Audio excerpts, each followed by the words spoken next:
Back 4 Blood is all about shooting, clubbing, and stabbing zombies in the face. Need to reload! But it's also a story about a group of immune survivors that band together in an effort to clean up and rid the world of the ridden menace. To better get to know the playable characters of Back 4 Blood, I sat down with Simon Mackenzie, the lead writer of Back 4 Blood, and Phil Robb, co-founder and creative director at Turtle Rock Studios. So without further ado, let's meet the cleaners.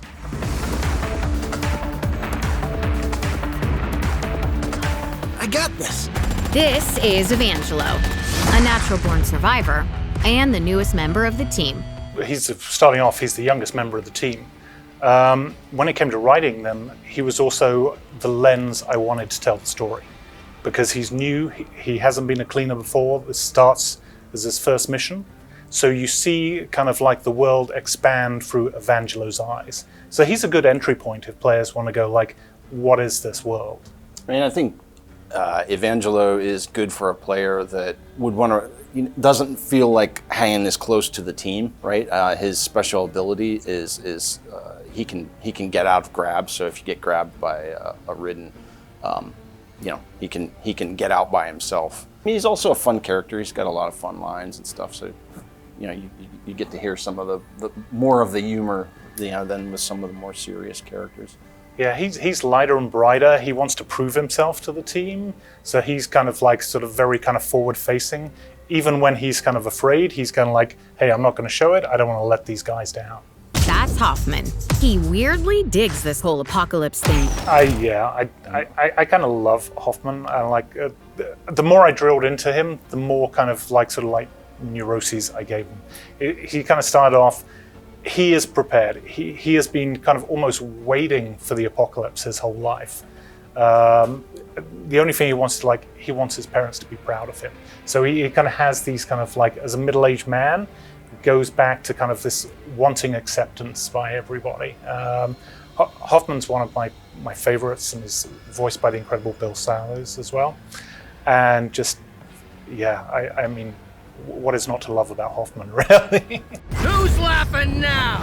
As far as like him being a prepper, right? His special ability is he can carry more stuff. He's the guy that you can sort of build almost like a mule type of character, right? He can he has extra utility slots and things like that. My partner's father is actually a prepper in Ohio. So I kind of knew a lot of the stories and stuff like that. I didn't base Hoffman on that. I based Hoffman's dad and what the type of that kind of upbringing does to a person. So it's like, hey, you know how to strip and clean the gun and stuff like that, and just wanting kind of like that kind of acceptance. And Hoffman was never the type of guy that his dad wanted him to be, so he ended up being like an accountant and stuff. So, but it's always comes from real people. And it's more of a gestalt entity rather than one person. So like to take a little bit of this, a little bit of that, and kind of blend them together. And then you kind of have this unique individual that comes out. This is Walker, the guy everybody can depend on. Just doing my job. Walker was one of the first characters I actually started writing. And I wanted him to be the Rock. And like, he's the one, he's kind of like, he'll have the plan. He'll see the way through. And he'll guide people and make sure his team get there. And he cares deeply about everybody on his team. And in some ways I wanted to kind of avoid that kind of like that, just that hard macho guy. And I wanted him to be there for everybody. But like, yeah, he is, him and Mum are basically the de facto leaders of kind of like our clean teams. And that kind of caring goes through kind of like both those characters. I think it's safe to say he's like the warrior archetype, yeah. Right? Ex-military, right? He was actually on leave whenever the apocalypse happened, right? So he brings that the skill and the experience from real world combat. And that's Mom. At least that's what we call her because she's tough, doesn't take shit from anybody, and always knows exactly what to say. Mom is actually second in command at Fort Hope. She's a very strong personality. She was a very strong personality in our kind of local areas. We built up the law. And it's like there's the military characters that we have, and she kind of represents the civilians. And because of her strong kind of like sort of personality and kind of like basically no shit attitude, it's like the civilians kind of look to her to be their voice. She's definitely a character that has, seen that, done that, kind of, she's done a lot of stuff in her life, right? And not all of it, I would say, like mainstream. She's kind of almost a counterculture type of character. Yeah, it's start off like a friend of mine called Crazy, who's like sort of a biker in kind of the Midwest, a tattoo artist, and who's had a very interesting life. And that was kind of the starting kind of point, and then kind of like, again, like the process kind of like built on that.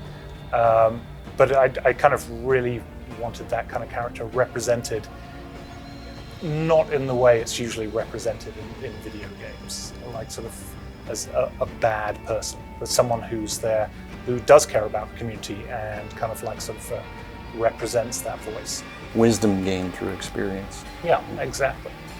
You're not dying today. She's just as good at blasting Ridden as she is at keeping everybody on their feet. Except for that guy. Doc, I kind of love Doc. Doc is like, we had a doctor character, and my experience with doctors is the bedside manner, and maybe this is just the UK, it tends to be a bit absorbing, a bit kind of like, my God, it's another person complaining.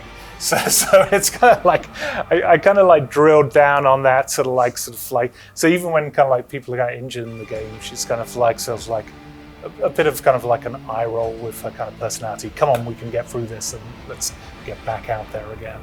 Doc's smart, right? Like she knew she didn't have combat experience, right? She knew that, without the sort of survival type experience that, when the collapse came, she wouldn't, her value may have been in question, right? And a lot of people, why is she still wearing her, her lab coat and stuff like that? Because doctors are like gold in the apocalypse, right? So she's going to wear that to show, hey, I'm a doctor, right? Sort of a way, when the chaos broke out early on, right? That she was able to sort of survive, right? She used her brain rather than her brawn. Jim is our eye in the sky. Jim is, our game is sort of set in a fictional city in western Pennsylvania where basically I grew up. And Jim is sort of an homage to, a lot of the folks in western PA, they're hunters, they're fishermen, they're outdoorswomen, whatever you want to say. He's sort of the guy that makes me feel at home. He tried to write in some of the western Pennsylvania speech patterns into his dialogue. Yeah, and he's got a lot of kind of like sort of feeling with the land and kind of the scouting kind of like sort of. So I kind of wanted. One thing we didn't want to do is kind of like, again, kind of reinforce kind of like that kind of redneck kind of stereotype. Yeah, we wanted it to be like he is like that, but in a respectful way, not in a like, a mean-spirited type of way. Karlee's head's on a swivel. Something smells bad, and for once, it is nuts. Karlee again was like sort of. She was like the latest addition, right, to the team. Yeah. I mean, in terms of us coming up with her. Yeah, she was personality-wise a bit of a homage to one of my friends, who's kind of just very, again, kind of like sort of forthright and just. So I kind of wanted her to be action. I also want that kind of like danger, and it works with kind of the skills she has to kind of like sort of like to be that character on the edge. She's street smart, right? Yeah, she kind of hangs at the outskirts of the cleaners, really. It's kind of like sort of like when it's convenient, and when it's like sort of for them and her, she'll kind of like sort of work. Yeah, she's I guess as close to we get as to the criminal element. She's definitely looks out for herself. Yeah. And that badass? That's Dottie. Not me, the Bat. My name is Holly. Just your run-of-the-mill college kid with a baseball bat. Holly's one of the characters actually inherited. Phil came up with the premise for Holly, and she's athletic, outgoing, She's an outdoors woman, Yeah. outdoorsy person. So one of this thing, and I wanted someone who was kind of really kind of in your face about things, as kind of personality wise, to kind of match that kind of like sort of, you know, I'm not keeping up. I'm out there, kind of like doing my own thing, and it was kind of good just to get like the baseball bat became a thing when I started kind of like writing it and talked about things, and they put it in as kind of her main kind of weapon, and I'm just I kind of loved Initially, that. yeah, like her being athletic, you know what I mean? Like I imagined her sort of, you know, playing softball, you know, in high school and college, right? So the bat just sort of worked. But Holly's my favorite character. She's like the eternal optimist, right? She's kind of unflappable. She's always kind of, what do you want to say? I don't know if happy is the right word, but, you know, looking at the bright side of things. Looking at the positive. Yeah. She kind of, she has a tendency to take the piss out of the other characters, you know what I mean? she is, like sort of, she is that kind of almost glue. And like, I think she feels that role for kind of like the team and stuff. But it's one thing I think with all the characters that they are kind of like sort of, they're in this fight to win it. This isn't like sort of this grim where they're kind of ground down and go like, so like, no, they've got hope. They're kind of like pushing forward, and that's almost exemplified in Holly. And there you have it. That's a rundown of all 8 cleaners in Back 4 Blood at launch. But we've got more IGN First coverage for Back 4 Blood on the way all throughout the month of August. Thanks for watching, and for everything else, keep it here on IGN.